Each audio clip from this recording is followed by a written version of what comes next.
અધ્યાય 6.3નો આપણે બીજો દાખલો આજે જોવાના છીએ. નીચેનામાંથી કઈ બાજુઓ કાટકોણ ત્રિકોણની હોઈ શકે?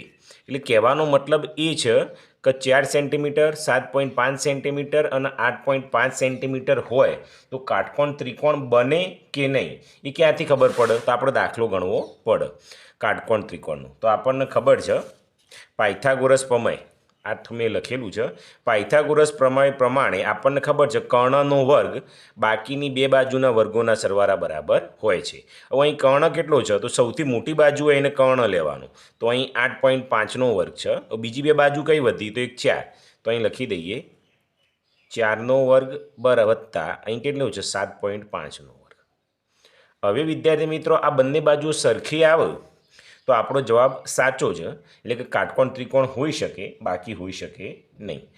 8.5નો વર્ગ છે તો વિદ્યાર્થી મિત્રો આપણે ગુણાકાર કરીશું. પહેલાં હું તમને પહેલો દાખલો બતાવું પછી ડાયરેક્ટ કરીશું. 8.5 ગુણ્યા 8.5, 8.5 ગુણ્યા 8.5 આવો ગુણાકાર હોય પોઈન્ટવાળો એટલે પહેલાં પોઈન્ટને ધ્યાનમાં લેવાના નહીં, આપણે સાદા જ કરી દેવાના. તો 0, 8 પંચો 40 ની 0 વધી 4, 8 64, 65, 66, 67, 68, પોચું પોચે 25નો પાંચડો વધી 2, 8 પંચો 40 ને 2 42, 5 2 8 ને 4 12નો બગડો વધી 1, 6 ને 1 7.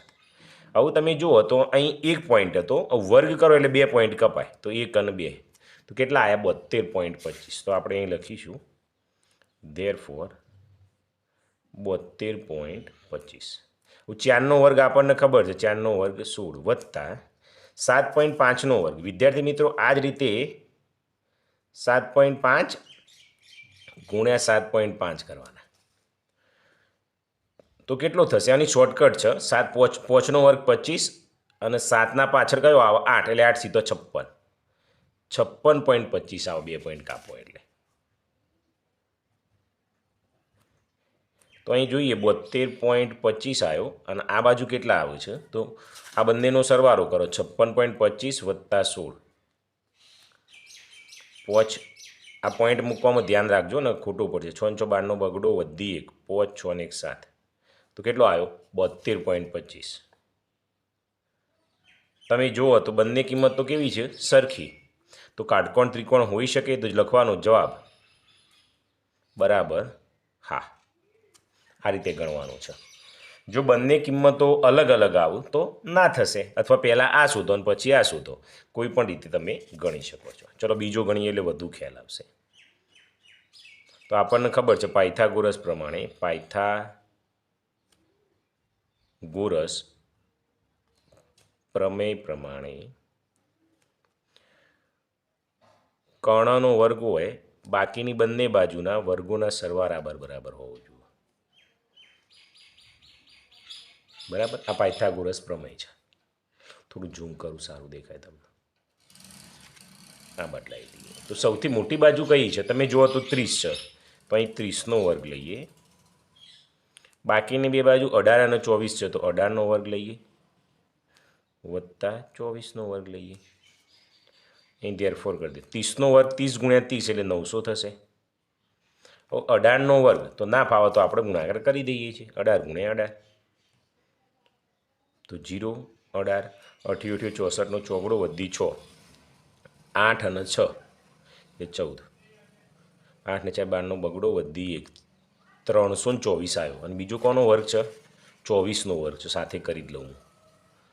24 ગુણ્યા 24 તો 0, 2 ચોગ 8, 2 દુ 4, ચોગું ચોગું 16નો છગડો વધી 1, 4 દુ 8 ને 1 9, 6, 8 ને 870નો સાતડો વધી 1, આ 576 આવ્યો. પેલો 324 અને 576 તો અહીં લખી દઈએ 324 પ્લસ 576. હું 900 એમના એમ રાખીશું.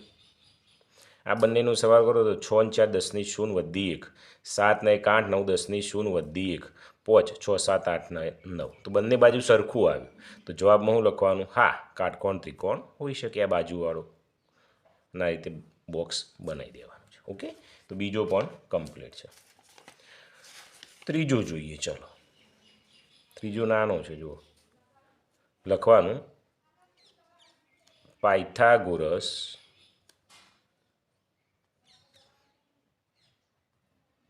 પ્રમેય પ્રમાણે.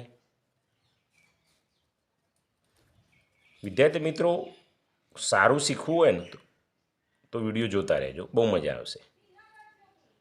આ પાયથાગોરસનો પ્રમેય છે, તમે જ્યાં સુધી ભણશો ત્યાં સુધી આવશે. તો કર્ણનો વર્ગ બાકીની બે બાજુના વર્ગોના સરવાળા બરાબર હોય છે. આમાં સૌથી મોટી બાજુ કઈ છે? 6. તો જે મોટી હોય એને કર્ણમાં લેવાની. બાકીની 4 અને 5, તો 4નો વર્ગ વત્તા 5નો વર્ગ. તો 6નો વર્ગ કેટલો થશે? 36. 4નો વર્ગ 16, 5નો વર્ગ 25, 36 એમના એમ, 6 ને 5 11નો એકડો વધી 1 2 ને 3 ને 4. આ બાદ 36 આવ્યો ને આ બાદ 41 આવ્યો. તો જવાબ કાટકોણ ત્રિકોણ શક્ય છે નહીં. તો ત્રીજામાં શું આવશે વિદ્યાર્થી મિત્રો? ના આવશે. બરાબર. ચોથો લઈએ. પાયથાગોરસ પ્રમેય પ્રમાણે. થોડું ઉપર લઈ એટલે દેખાય. ચોથો છે ને. ઓકે. તો કર્ણનો વર્ગ બાકીની બે બાજુઓના વર્ગ બરાબર હોય.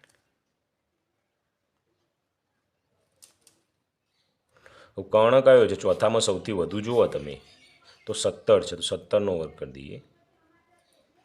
બાકીની બે બાજુ 8 અને 15 છે, તો 8નો વર્ગ 15નો વર્ગ. 17નો વર્ગ થશે 289 થાય. 8નો વર્ગ 64 થાય. 15નો વર્ગ 225 થાય. 289 એમના એમ. 5 વત્તા 4 એટલે 9, 6 વત્તા 2 એટલે 8, બગડો એમના એમ. તો અહીં પણ 289 અને અહીં પણ 289. તો જવાબ બરાબર કાટકોણ ત્રિકોણ શક્ય છે. એટલે શું લખવાનું? હા. ચલો ચોથો પતી ગયો. પાંચમું લઈએ.